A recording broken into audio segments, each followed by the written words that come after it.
देश में स्वाधीनता प्राप्त करने के लिए कई रूपों में आंदोलन चल रहे थे।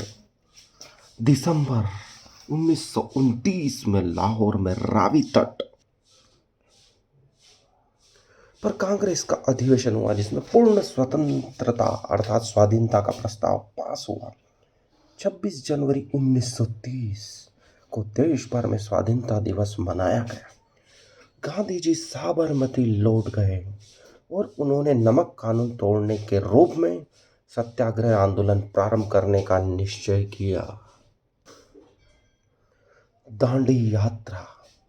गांधी जी 12 मार्च 1930 को नमक कानून तोड़ने के लिए चुने हुए आश्रमवासियों के साथ समुद्र के किनारे दांडी नामक स्थान की ओर रवाना हुए। आश्रमवासी स्वयंसेवकों की संख्या 78 थी। प्रस्थान के समय अहमदाबाद की महिलाओं ने तिलक लगाया, आरती उतारी।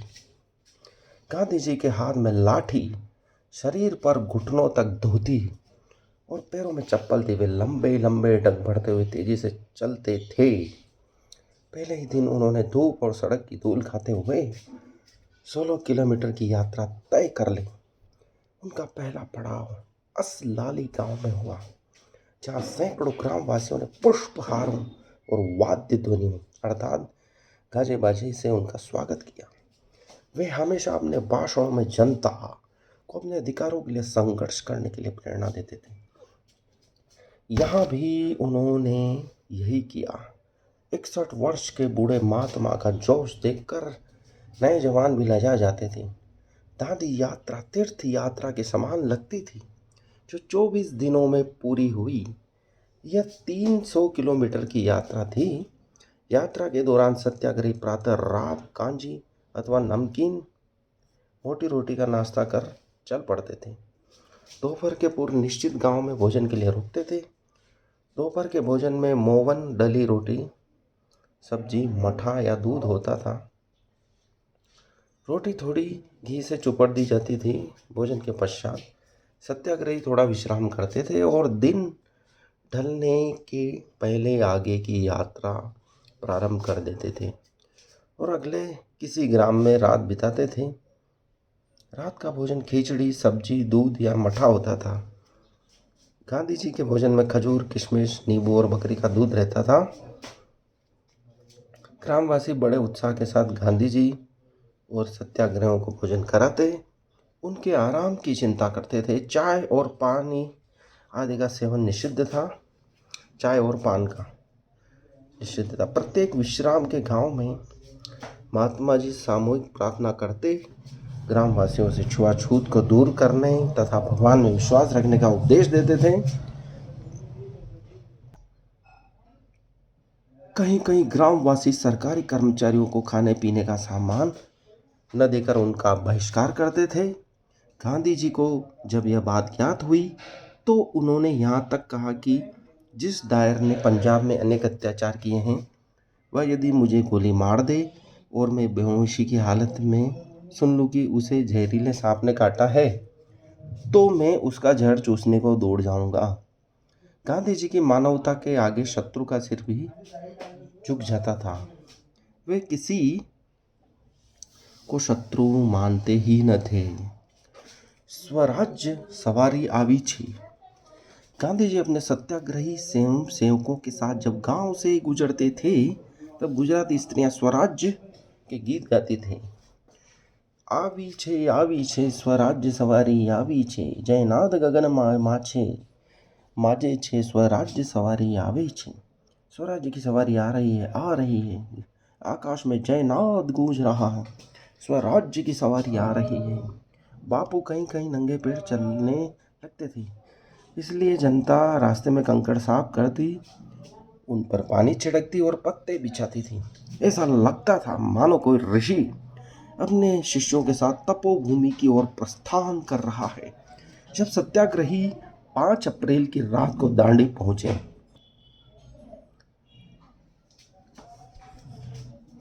तब हजारों स्त्री पुरुष इकट्ठा हो गए और उन्होंने जागते जागते रात बिताई।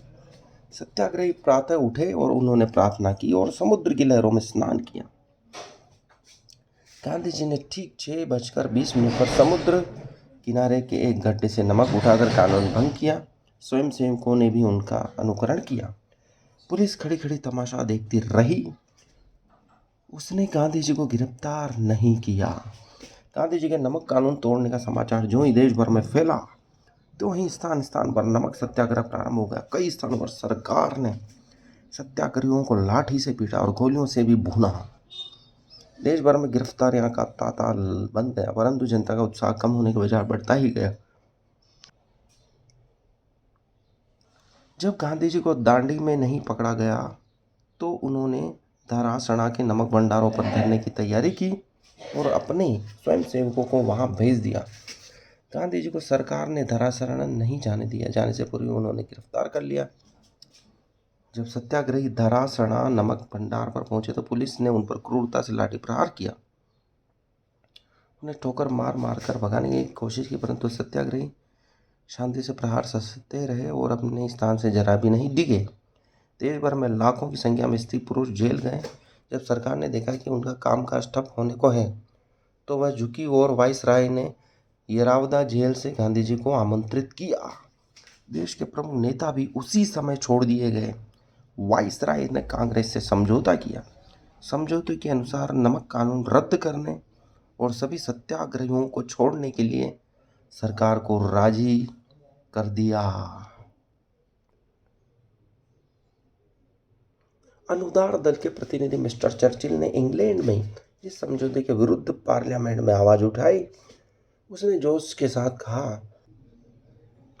कि यह बागी फकीर अतनंगा गांधी वाइसराय के कोटे पर जाता है और ब्रिटिश सरकार के प्रतिनिधि वाइसराय से बराबरी की हैसियत से समझौता करता है। इसे मैं बिल्कुल बर्दाश्त नहीं कर सकता। समझौते के बाद सत्याग्रही छोड़ दिए गए तो गांधी जी ने भी सत्याग्रह स्थगित कर दिया। लंदन में सरकार ने पुनः गोलमेज परिषद आयोजित की, जिसमें गांधी जी और देश के कुछ नेता आमंत्रित किए गए। गांधी जी कांग्रेस प्रतिनिधि के रूप में लंदन गए, उसी नंगे फकीर के वेश में। जनता उन्हें कुतूहल से देखती थी। वे कड़ाके की सर्दी में खादी की शाल, ऊड़े चप्पल पहने हुए तेजी से प्रातः जब घूमने निकलते तो एक दृश्य सा बन जाता। लड़के लड़कियां चीख उड़ते, बाप रे बाप, इतनी ठंड में यह बूढ़ा कैसे जिंदा रहेगा, गर्म कपड़े क्यों नहीं पहनता, अरे गांधी तुम्हारा पेंट कहाँ है। वे जिस सड़क से निकलते भीड़ उनके पीछे पीछे लग जाती। गांधी जी लंदन में 3 महीने रहे और जनता को अपने सादे जीवन से आकर्षित करते रहे। वे उसे भारत की स्थिति और उसी की स्वाधीनता की मांग समझाते रहे। गोलमेज परिषद की समाप्ति पर सम्राट जॉर्ज ने प्रतिनिधियों से मिलने की इच्छा प्रकट की। लोगों ने गांधी जी को अपनी पोशाक बदलने की सलाह दी, परंतु उन्होंने कहा मैं सम्राट से मिलना छोड़ सकता हूँ, अपनी पोशाक नहीं। अतः वे अपनी खादी की पोशाक में सम्राट के महल में गए, उनसे हाथ मिला और अपनी सीधी सादी भाषा में भारत की स्थिति पर 2 शब्द कहे। गांधी जी ने बम्बई पहुंचते ही सरकार द्वारा पुनः दमन चक्र चलाने के समाचार सुने। पुराने वाइसराय इरविन के स्थान पर नए वाइसराय लॉर्ड विलिंगटन की नियुक्ति हो गई थी। वे गांधी विरोधी थे। इन्होंने गांधी इरविन समझौते को तोड़ने की क्रिया प्रारंभ कर दी। 4 फरवरी 1932 तो पुनः गांधी जी को पकड़कर येरवदा जेल में बंद कर दिया गया। वहाँ गांधी जी ने अपना दैनिक कार्यक्रम जारी रखा। वे चरखा काटते, प्रार्थना करते और विविध विषयों का अध्ययन करते थे। स्वावलंबी होने के कारण वे अपने कपड़े स्वयं धोते थे। ब्रिटिश सरकार ने भारत के आंदोलन को शांत करने की दृष्टि से नया संविधान तैयार किया, जिसमें विधानसभा में हिंदू मुस्लिमों के पृथक निर्वाचन का विधान था। गांधी जी को अंग्रेजों की विभाजन नीति से बड़ी वेदना हुई। सरकार हरिजनों को हिंदू समाज से पृथक करना चाहती थी। यह गांधी जी के लिए असह्य बात थी। उसे दूर कराने के लिए गांधी जी को एक ही उपाय सूझ पड़ा, वह था आमरण उपवास। गांधी जी ने ब्रिटिश प्रधानमंत्री को लिखा कि संविधान में हरिजनों के पृथक निर्वाचन का जो विधान रखा गया उसे निकाल दिया जाना चाहिए, क्योंकि इससे हिंदू समाज खंडित हो जाएगा। सरकार ने जब गांधी जी की प्रार्थना पर ध्यान नहीं दिया तो उन्होंने आमरण उपवास प्रारंभ कर दिया। गांधी जी ने कहा मैं ब्रिटिश सरकार के विरुद्ध नहीं हूँ, मैं हिंदू समाज को जागृत करने की दृष्टि से अपने प्राणों की आहुति देना चाहता हूँ। जिस दिन गांधी जी ने उपवास किया उस दिन देश में लाखों लोगों ने उपवास रखा था। नेताओं ने हरिजनों के प्रतिनिधि डॉक्टर अंबेडकर को समझा बुझाकर उनसे पृथक निर्वाचन अमान्य करा दिया। इसकी सूचना ब्रिटिश सरकार को भेज दी गई। गांधी जी उपवास से काफ़ी दुर्बल हो गए। क्षण क्षण उनकी हालत गिरती जा रही थी। ब्रिटिश सरकार पर गांधी जी के अंग्रेज मित्र दबाव डाल रहे थे। ब्रिटिश सरकार भी जेल में उन्हें मरने नहीं देना चाहती थी। उसने प्रस्ताव को स्वीकार कर लिया और उन्हें जेल से छोड़ दिया। जेल से छूटने के बाद से द्वितीय महायुद्ध के आरंभ होने तक गांधी जी सक्रिय राजनीति से अलग रहे। उन्होंने ग्राम सुधार, हरिजन उद्धार, नई तालीम अर्थात बुनियादी शिक्षा आदि रचनात्मक कार्यों में योगदान जारी रखा।